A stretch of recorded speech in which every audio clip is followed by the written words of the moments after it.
మీకు ఉత్తరం వచ్చింది. నాకా? చదవండి చదవండి.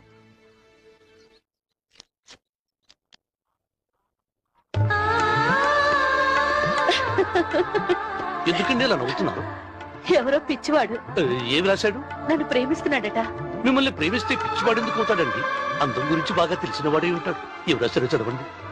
ప్రియమైన అర్చనకు, తొలి ప్రేమ అంటే ఏమిటో తెలియని నాకు తొలిసారి మిమ్మల్ని చూడగానే గుండెల్లో తొలకరి జల్లు కురిసింది. నీ కళ్ళు కలువలననా, నీ కళ్ళు దానిమ్మ గింజలననా, నీ బుగ్గలు సంధ్యా సింధూరాలననా? ఏమి రాశావురా? ఎవరు? అదే రాసిన వాడు కనిపిస్తే శక్తి అంటిద్దామని. కనిపించాల్సింది నాకు కదా. మీరు ఉత్తరానికి సమాధానం రాస్తే ఏంటో ఎవరిని నమ్మాలో ఎవరిని నమ్మకూడదో ఏమీ అర్థం కావడం లేదు. ఎవరి గురించి మాట్లాడుతున్నావు నువ్వు? మీ గురించే. నా గురించా? నేనేం చేశాను? ఇంతకంటే ఏం చేయాలండి? పుట్టింటి నుంచి రాగానే మళ్ళీ వెంటనే అంత దూరం చచ్చి చెడి వెళ్ళాను కదా, కనీసం వెళ్ళిన పని ఏమైందని ఒక్క మాట అయినా అడిగారా మీరు?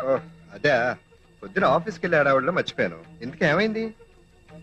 మా ఊళ్ళో అక్కడ తిండికి లాగా ఏడుస్తుంటే మా నాన్నగారు జాలిపడి, ఒరే మా తోటలో ఉండి మా తోటను చూసుకోరా అని చెప్పాను గుర్తుందా? అవును చెప్పావు. ఇప్పుడు ఏమైంది? వాడిని నమ్మినందుకు ఎంత ద్రోహం చేశాడండి వెధవా. ఇప్పుడు ఆ తోటలో వాడికి హక్కు ఉందని లిటిగేషన్ పెట్టాడు.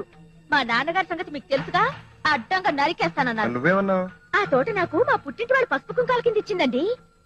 నా పసుపు కుంకాల జోలికి వచ్చిన వాళ్ళని అడ్డంగా కాదు ముక్కలు ముక్కలుగా నరికేయాలన్నాను.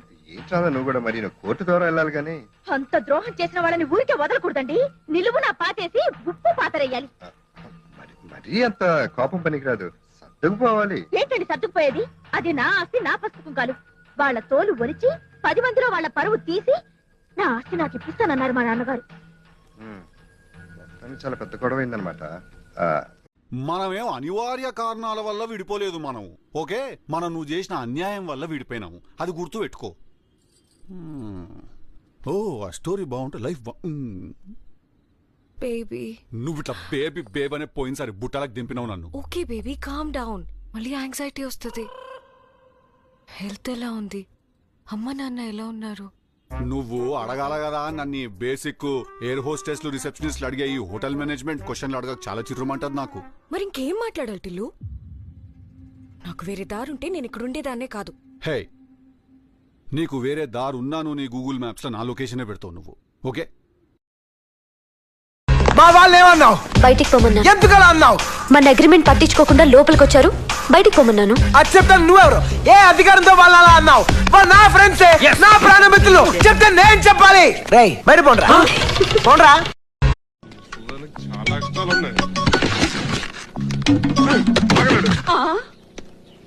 ఎందుకంత కోపం? కూర్చో. ఎవరు రమ్మంది? మా ఊరే. అబ్బా మీ ఊరేనా? ముంజలు తింటావా? మా తిండి నువ్వేం తిని చస్తావులే. జానకమ్మ కోసం వచ్చారా?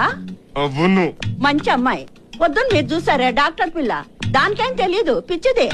ముంజలు తినకపోతే తినకపోయావు. చక్రాలైనా తింటావా? మా తిండి నువ్వేం తిని చస్తావులే, ఆ పొట్టాలు తింటావు. అవును, నీతో పాటు వచ్చిన ఆ పిల్లగాడెవరో? అయినా నాకెందుకులే, నీలా మురిగిపోయిన మొహం కాదు, చక్కగున్నాడు. ఇటీ కాఫీ అయినా దాగురా. అయినా మా కాఫీ